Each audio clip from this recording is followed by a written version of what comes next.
1922, had purchased 40 acres on just off Camp Road, what 7 miles from here.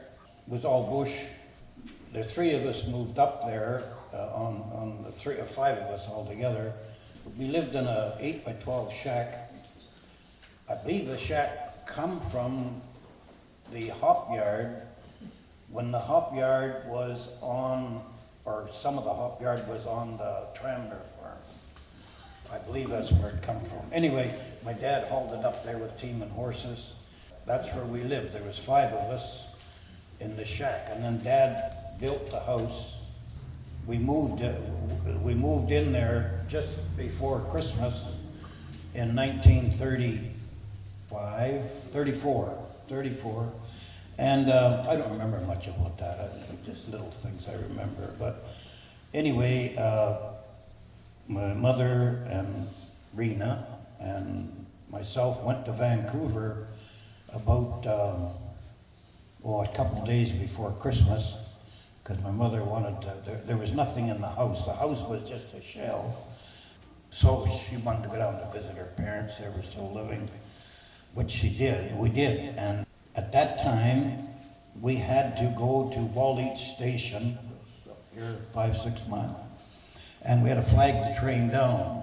And the only trains that stopped at Walleach were the Kettle Valley trains. That was the only trains that stopped. We had to flag them, hold out a green and white flag. And anyway, we got on the train, went to Vancouver, and we're there for Christmas. And I think it was Boxing Day night. We came back, and there was a terrible storm here.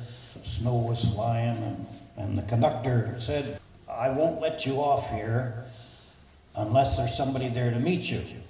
So he said, if not, I'll take you through to Ruby Creek and you can come back in the morning train, the daylight train. So anyway, the train stopped at Walleach. Mum hollered for Darcy and he hollered. So he was there with a team and sleigh and a little bit of hay. And I know we got underneath the hay there, but there was a terrible wind was blowing. And we lived about a mile and a half, I guess, away from the Walleach station, but I had to go with team and horses. And the next morning, I remember when we got up, the snow was up to the top of the fence posts, and we were snowed in for 6 weeks. Yeah, you won't believe that, but it did happen.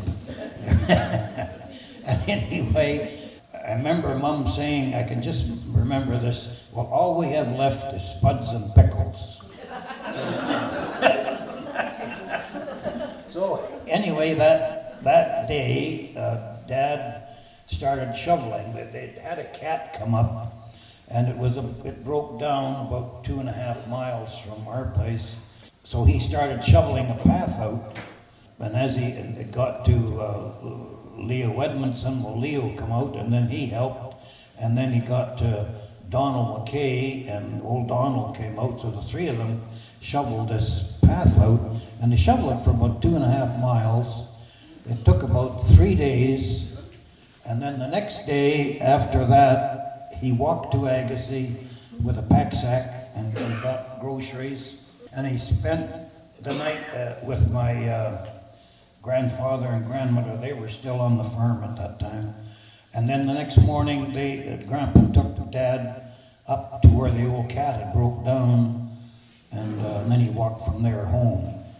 And then it was about a week later or something like that, the mailman, I forget his name. I can't remember his name now. What was it, Rena? Don't remember. Anyway, he come up with our mail. He brought our mail up here, and we had Christmas cards and everything else because we hadn't picked our mail up. And it was things that you tell people that story and they don't believe you, but it did happen. Because Rena was there too, so. I'm not pulling